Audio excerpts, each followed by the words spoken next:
Tierlist Mass Effect Squadmates. First up is Morinth. The only thing you can really say about Morinth is that she's a waste of a slot. I mean, it is cool that you can pick her over Samara if you clear the Renegade check, but then she just kind of pretends to be Samara the entire rest of the game. So it's not like she's really even there. And then at the end of the game, you can just kind of sleep with her a little bit and then you'll die naturally. But then that's just a one-time gag that's only funny once. But hey, at least she comes back as a Banshee in Mass Effect 3. Okay, Morinth, into the waste bin. Tierlist Mass Effect Squadmates. And oh, it's Jacob.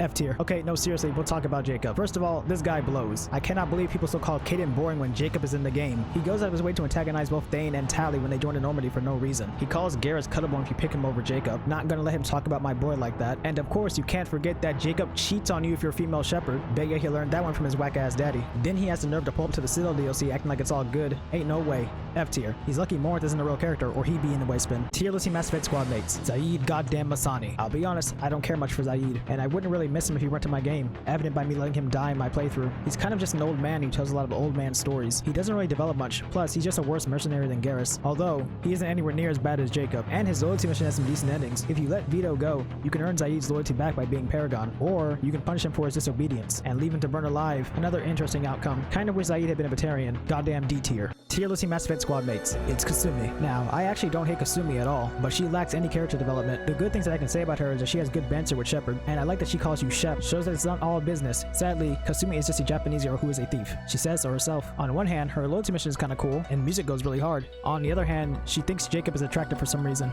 D tier tasted men. Tierlist Mass Effect Squadmates. It's Jimmy Vega. I like James, but it seems he's hit or miss for a lot of people. James is at his best when he's coming to you for mentorship. He's a well-meaning guy who wants to do good. He just needs proper guidance. I also respect him for saying that he was ready to fight and die to save Earth. This guy is a hero, no doubt about it. Unfortunately, James's interactions with female Shepard are kinda cringe. He flirts with her so often that it's borderline insubordination. To make it worse, James isn't serious, he's just playing games. So you can't romance him, even if you do like him. It was still pretty cool when he crashed that shuttle though. D tier. Tierlist Mass Effect Squadmates. The Nigerian Prince, Javik. By all rights, Javik should be the most interesting squadmate in the game. He is a Prothean after all, the race that's been built up for 3 whole games. Sadly, Javik fails to deliver. He is mostly a one-note character who only wants to destroy the Reapers, and that's it. What good I can say of Javik is that amongst all the low-tier characters, he is the one with the most development. He goes from seeing Shepard and everyone else as mere primitives, unworthy of respect. He wouldn't even shake Shepard's hand, left him hanging. But by the end of the game, Javik sees Shepard and everyone else as worthy warriors. And if you don't make Javik relive his memories, he decides to stay in the galaxy and try to do good. Maybe even write a book with Liara. I wish Javik could be better, but he's still good enough to be the top of D tier. Tierlist Mass Effect Squadmates. Samara. Samara is something of a slow burn character. Learning about her takes time, because her personality is very subtle. But with enough patience, you'll learn what she's really about. At first, it seems like Samara only cares about her Justicar code, and delivering justice to those who do wrong. But it turns out, Samara isn't that hard. Killing Morinth was difficult for her. And in Mass Effect 3, the death of her daughter Rila was even harder. So hard that Samara could not stick to her Justicar code, showing that deep down inside, Samara's daughters mattered more to her than her code. Samara's subtleties might make her a little bit less interesting than the other characters in the game, but her hidden complexities still earn her C tier. Tierlist Mass Effect Squadmates. Legion. When you first meet Legion, he behaves exactly how you think he would. He's a robot, who can only behave and think logically. Legion could not even understand why the heretic Geth were spying on its Geth. Come Mass Effect 3, Legion has seemingly found some humanity, becoming capable of lying about having Reaper upgrades and even feeling ashamed of it. And what I should add here is that what I value most in Squadmates is their ability to think for themselves and not do everything that Shepard tells them to do. Which is exactly what Legion does if you try to let the Geth die on Rannoch. Yours and Legion's goals no longer align. Which is important because that means his character has motivations independent of Shepard.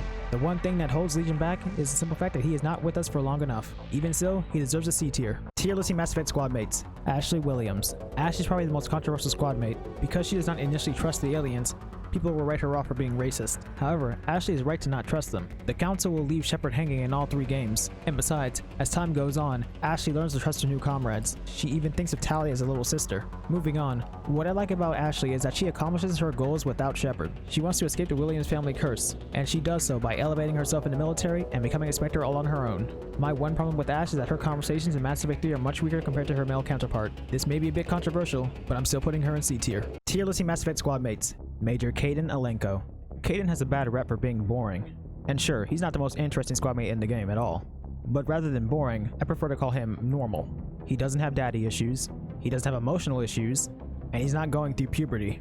He's just a regular, well-adjusted guy that'll help you save the galaxy. That's not to say that Kaidan doesn't have his own trauma. It's just that by the time the game starts, he's already moved past it. Kaidan doesn't hate Turians or Krogans or any aliens at all, because he's seen them behave just like humans do. Some of them are jerks, and some of them are nice. The only story that he hated was the one that tortured him and his friends. Plus, unlike Ashley, Caden actually sits down and talks to you about the possibility of there being good people in Cerberus, and will listen to Shepard when they explain why they think working with Cerberus at the time was a good idea. Caden is far from the worst squad mate, but he's also very far from being the best. He is comfortably mid. That's why he's in C tier. Tier listing Mass Effect squad mates. Our son, Grunt. When you first meet Grunt, he wants to fight and destroy anything in his way. And when you last meet Grunt, he wants to fight and destroy everything in his way. That's because the goal is not to fix Grunt, rather, direct his energy towards things worth fighting for. Helping Grunt get into Clan Urdnot is one of my favorite parts of the game, and seeing him rise up to earn his own squad is a proud moment. Grunt's strongest trait is his loyalty to Shepard. If you choose to save the Braconite Queen at the cost of Arlac Company, Grunt may be mad, but he'll still come to save you. Grunt is a great, but simple character, so he's C tier. Tier listing Mass Effect squad mates. Time for EDI. When EDI is introduced, there isn't much you can do because of her AI shackles, but the more and more you interact with her and Joker, you start to see more of her personality start to take form. Before she even has a body, EDI likes to joke and mess with Joker. Later, EDI will say that everyone is safe around her even though she's unshackled because they are her crewmates. The slow development of EDI's humanity is exactly what was missing from Legion. Because EDI's around more, she is able to ask questions like, what is the purpose of synthetic life? And we get to see her change her code, so that instead of just protecting the Normandy, she wants to protect the people inside of it as well, especially Joker. We got to see her actively make that choice in real time. EDI's development and her sometimes horrifying sense of humor make her a fantastic character worthy of being in B tier. Tier listing Mass Effect squad mates. Thane. First meeting Thane is one of the coldest moments in the entire game. Dude drops in and gets straight to work, and then he says, I'm dying. And you're like, shit. With his time limited, Thane wastes no time getting to know Shepard. He is very open about his past and his family, and even with his time limited, Thane can't help but think about other people. From wanting to keep his son from going down a dark path, to being the only squad mate that will try to check in on Shepard while they're in jail. Thane is without a doubt the most selfless squad mate. He steps up to save the counselor even while racked with illness, and all the way up to his final moments, Thane will pray for Shepard's salvation. Thane was a thoughtful companion who deserved to live a lot longer. For being a true companion, he is B tier. Tier listing Mass Effect squad mates. Subject 0.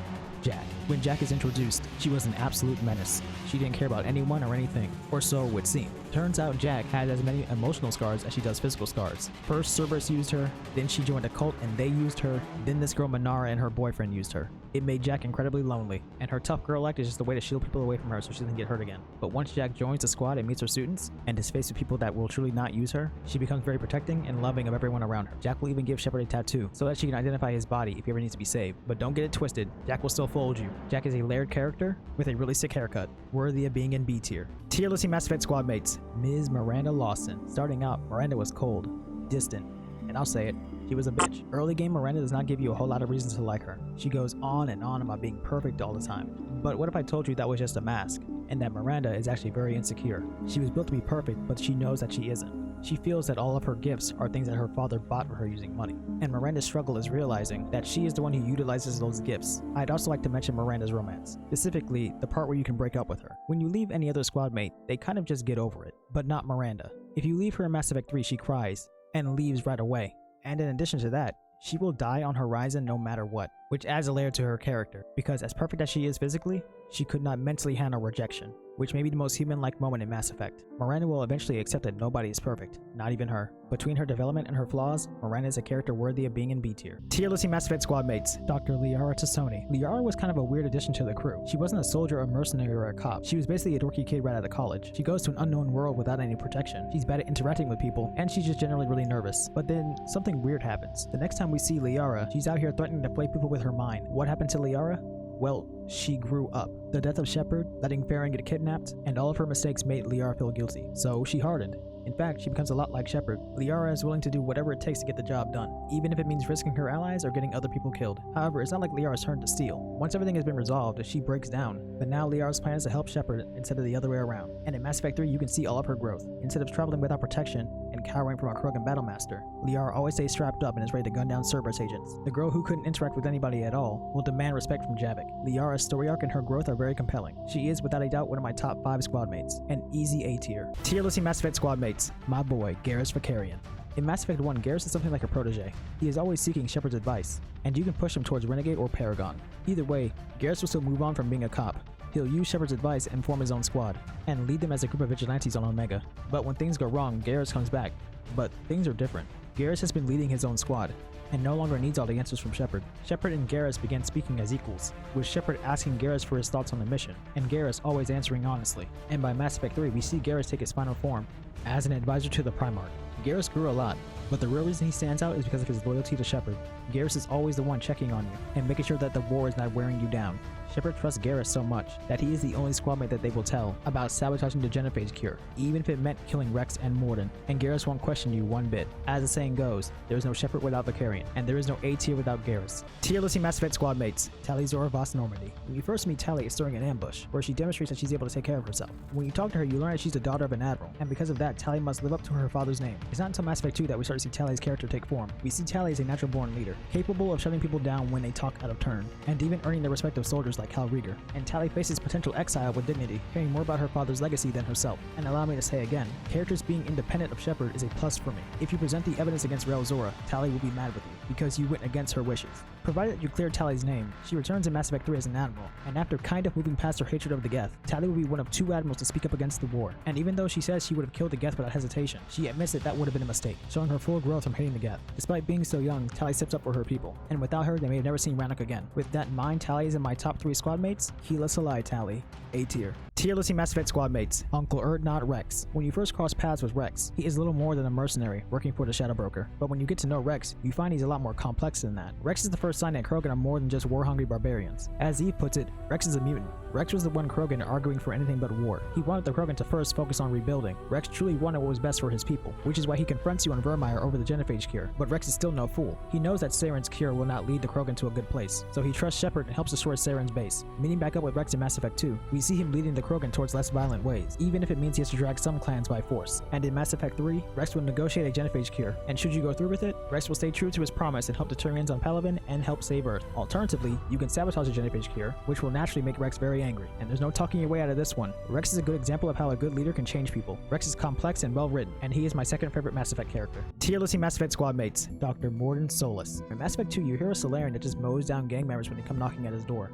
and that Solarian is Mordin Solus. He is a doctor, one that will save your life if you need it, and one that will end your life if you deserve it. When you speak to Mordin, you learn he worked on a genophage modification that kept the Krogan from adapting to it. If you press Mordin on this, he will counter all of your arguments by saying he has considered every other alternative. The genophage was the right call, and Mordin is competent in this. But Mordin will be tested during his loyalty mission. When faced with the body of a dead Krogan woman who is trying to cure the genophage, Mordin will continue to say that the genophage was the right call, but he is obviously shaken.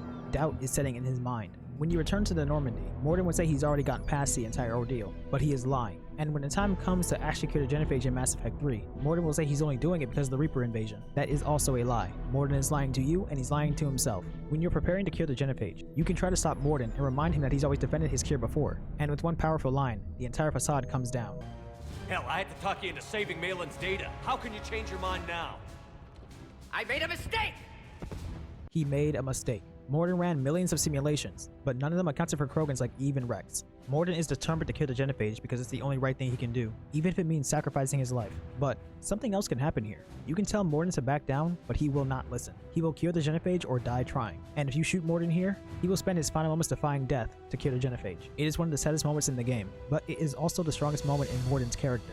I believe Mordin to be the best written Mass Effect squadmate. His story arc of confidence and then doubt and then the lies and then acceptance compel me every time I play. He is capable of being his own character without the influence of Shepard, and he is also S tier. I know many of you will disagree, but in my eyes it had to be Mordin.